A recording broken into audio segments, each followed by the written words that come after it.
This is Narcissistic Abuse Music Industry Edition. Before I became conscious and aware of what narcissistic abuse was, I was surrounded by these people. And this person in particular, ironically enough, was a test for me. His name was Test Me. He was an artist from Baltimore.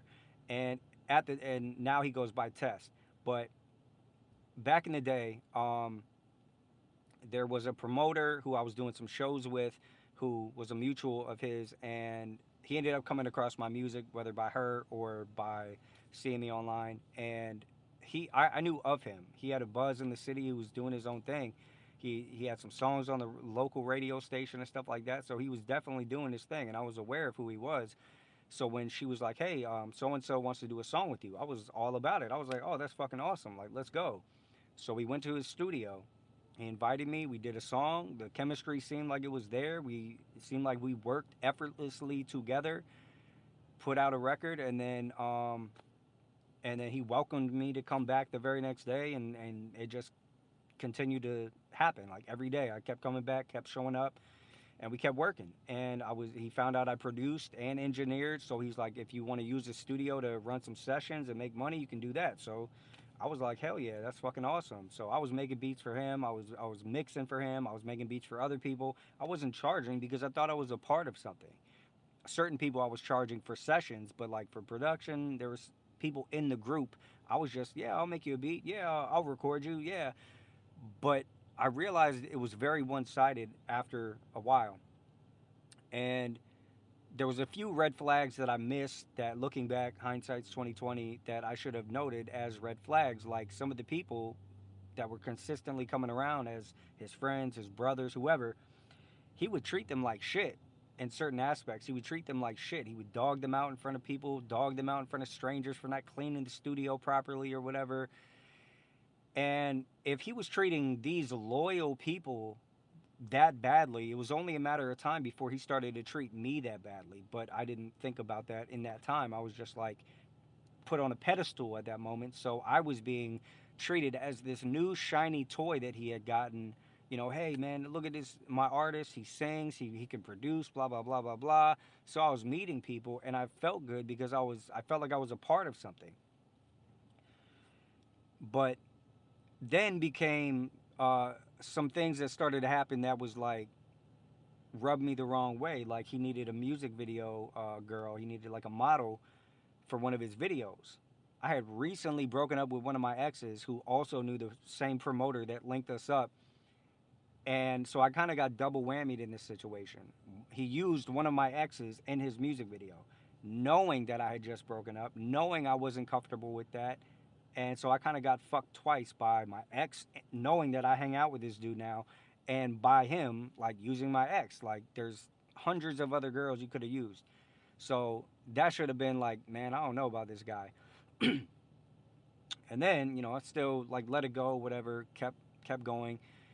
Then it got to a point where he was like, "Hey, bro, if you let me use your credit card to get like some flights or rental cars so we can move around," and he was doing a lot musically, so I believed in him. I didn't doubt that he was gonna do the right thing. He was like, "I'll give you the cash. You can help build your credit and stuff like that." I was like, "Fuck it, all right." Like trusting, being too trusting, being naive and trusting people too easily, thinking that they have the good heart and intentions that I did, which was my downfall. So at first it was small, $100 here, $100 there. He started to pick up momentum, and then the bill started to get bigger and bigger. He had a manager at the time who had millions of fucking dollars, and so I didn't doubt that he was good for making the payment.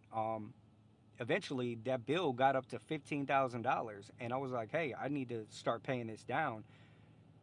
And every time I would ask him about the money, he would cuss me out. He would try and, man, like you tripping, like leave, like I got you, I got you, I got you, but it never came.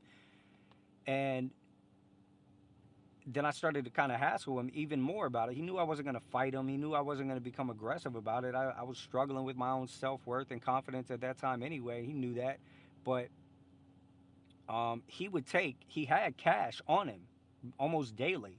So he would take the money he had on him right in front of me in the studio and put it right on the studio desk and just leave it there, knowing I wasn't gonna just go and take it, even though that should have been mine to pay this fucking bill. I was waiting on him to do the right thing, so I wouldn't even touch it. I would just sit there and allow him to play in my face. And after a while, I noticed that I was taken off of this pedestal, and then he found other artists that he kind of replaced me with that was doing something. He had more buzz in the city. This artist was doing more, had more momentum, so he would do the same thing and have that person now on a pedestal, and I was placed on the back burner, and now I was getting treated like his other friends that he was dogging out. And it got to the point where it was like I stopped hanging out as much. I stopped coming around as much. And this was like around the time he was just starting to get a lot more notoriety. He had started to get involved with people who knew a major artist, Future, when Future was first coming out.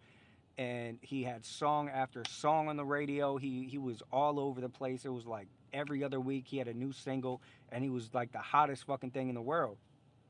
Um, and so it was very exciting to see this stuff go on. Like I was like, damn, that's awesome. But